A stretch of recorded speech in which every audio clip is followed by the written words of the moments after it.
para esse projeto, nós escolhemos todos os vãos de entrada e saída do Centro Cultural São Paulo.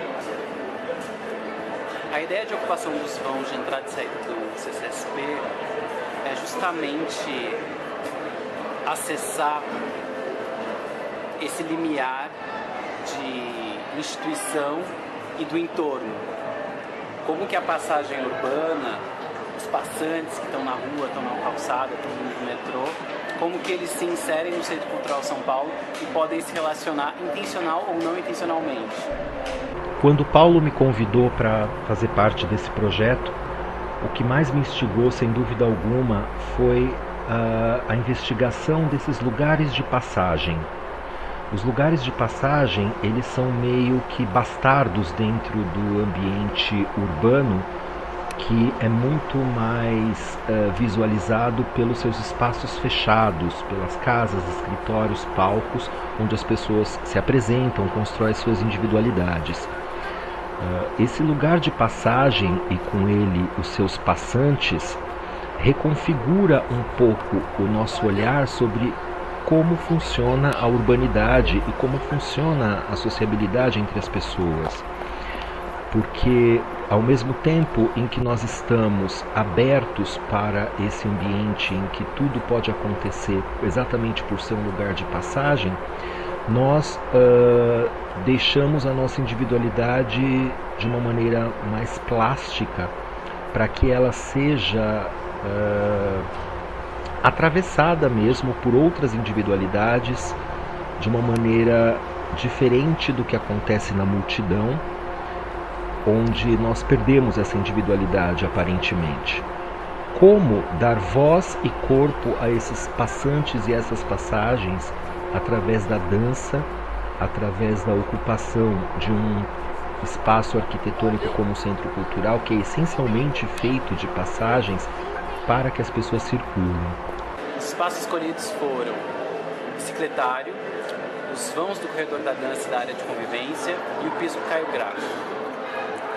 Essas são as principais entradas de acesso para o Centro Cultural São Paulo. Em cada uma delas, a ideia é estabelecer dramaturgias diferentes de ação e entender que danças podem ser criadas especificamente para esses locais e com as pessoas que passam por esses locais. No bicicletário, a ideia é a produção de presença. Então, apenas pela instauração de uma persona que se atenta para o entorno, como que as pessoas reagem? Que presença é essa que pode ser produzida nesse espaço? Piso Caio Graco, a ideia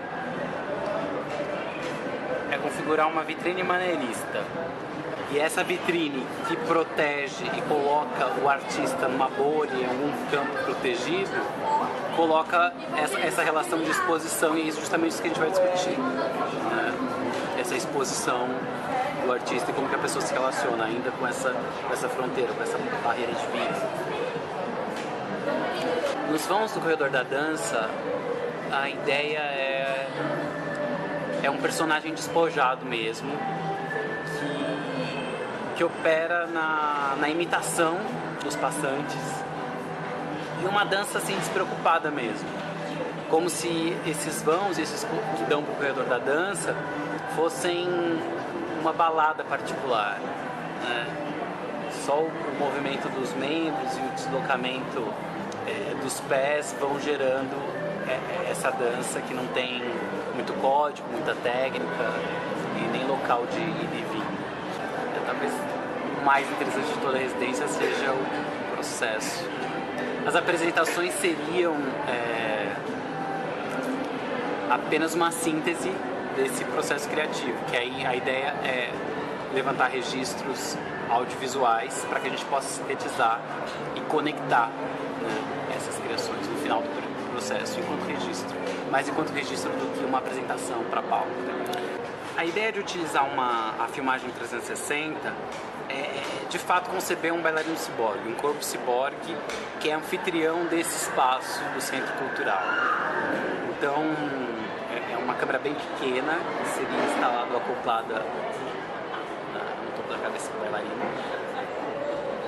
E a ideia é justamente deslocar o foco de atenção para o corpo do bailarino, que está executando os movimentos, e fazer com que os receptores possam experimentar pelo menos um pouco da poética do olhar desse bailarino.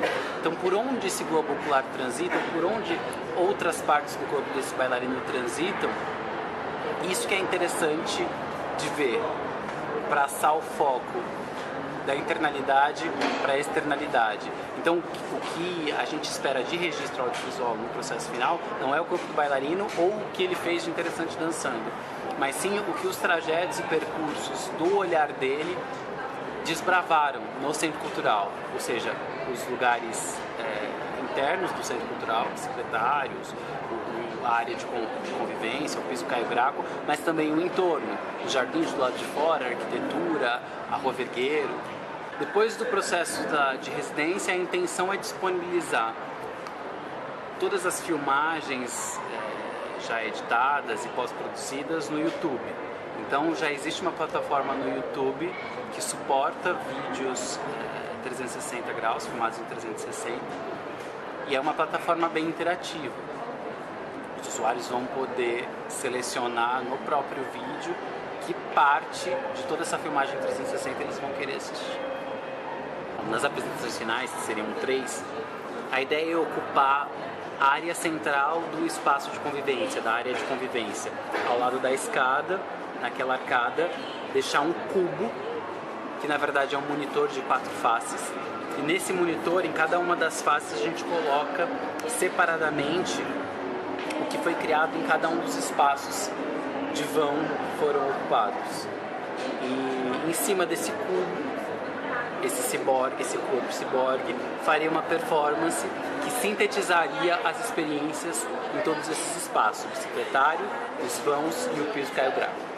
E pegar a câmera 360 também é uma analogia de uma espécie de sentinela panóptica, que vê tudo, que consegue contemplar todo o entorno 360 graus, né?